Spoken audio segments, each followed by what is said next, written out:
Let's get right into it.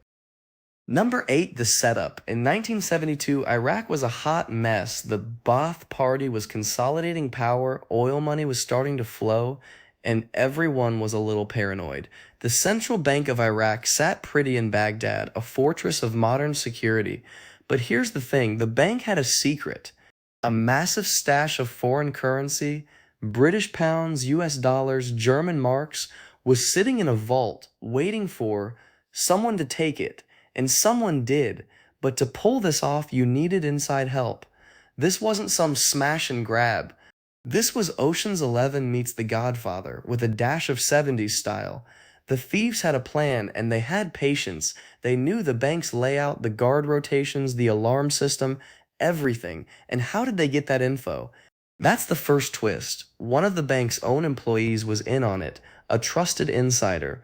So when the heist went down, it wasn't brute force, it was a surgical strike. But just wait, it gets better. Number 7, the tunnel.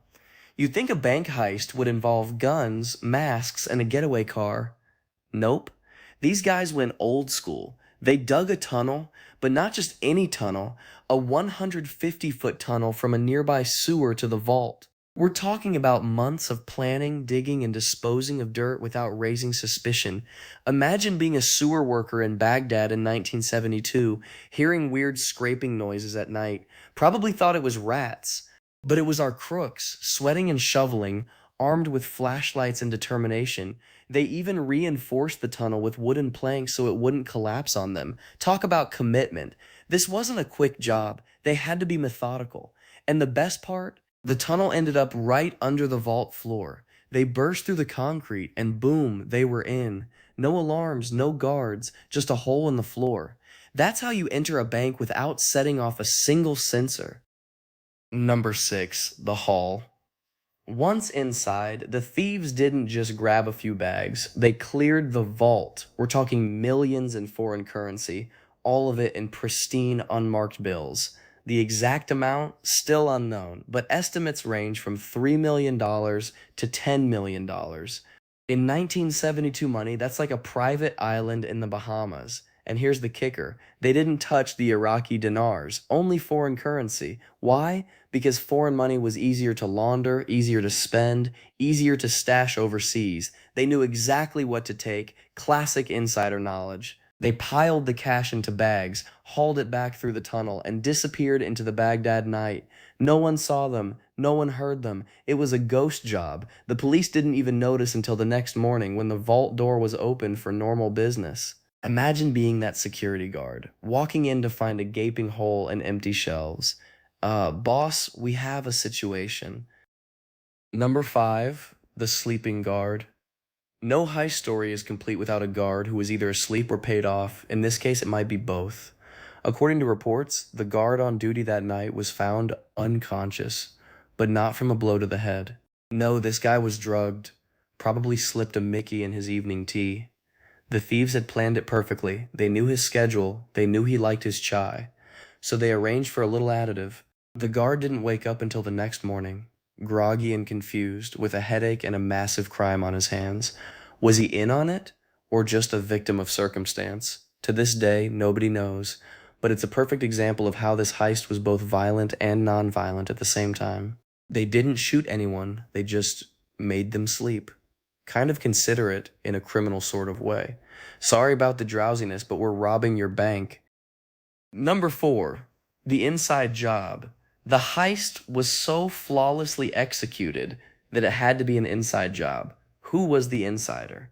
Rumors point to a high-ranking bank official, maybe the deputy governor himself, but the identity has never been confirmed.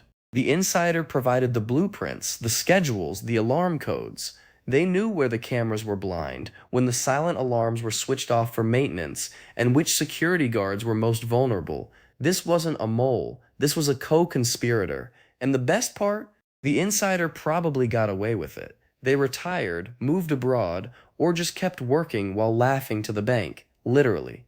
After the heist, the authorities rounded up a few suspects, but no one was ever charged. The government was so embarrassed that they swept it under the rug. That's right, the state covered up its own bank robbery. Because nothing says stable regime like our central bank was looted and we have no leads. Number 3, the getaway. After the heist, the thieves vanished. No dramatic car chase, no shootout at the border. They simply disappeared. How? They likely had multiple escape routes and safe houses. Some say the money was smuggled out of Iraq in diplomatic pouches. Yes, using diplomatic immunity to move stolen cash. Others say it was split among several high-profile figures, including members of the government. The investigation hit dead ends everywhere. The money was never recovered. Not a single bill. It's like the cash evaporated. The thieves possibly moved it to Switzerland, or Lebanon, or even the UK. And because the Iraqi government didn't want the world to know how vulnerable they were, they downplayed the scale of the heist. So while the world was obsessed with the Munich Olympics massacre that same year, this heist slipped through the cracks. Out of sight, out of mind. The perfect crime if you think about it. Number 2, the cover-up. Here's where it gets sinister. The Iraqi government, fearing a loss of confidence in the banking system, actively suppressed information about the heist. They threatened journalists, banned reporting, and even arrested one of the investigators who got too close. Why? Because at the time, Iraq was trying to build a reputation as a stable financial hub. A robbery of this magnitude would spook foreign investors, so they decided it never happened. Actually, they claimed the theft was minimal and that most of the money was recovered. A lie. They created an alternate narrative. The vault had a leak, like a literal water leak, and the money had to be moved for safekeeping. Wait, what?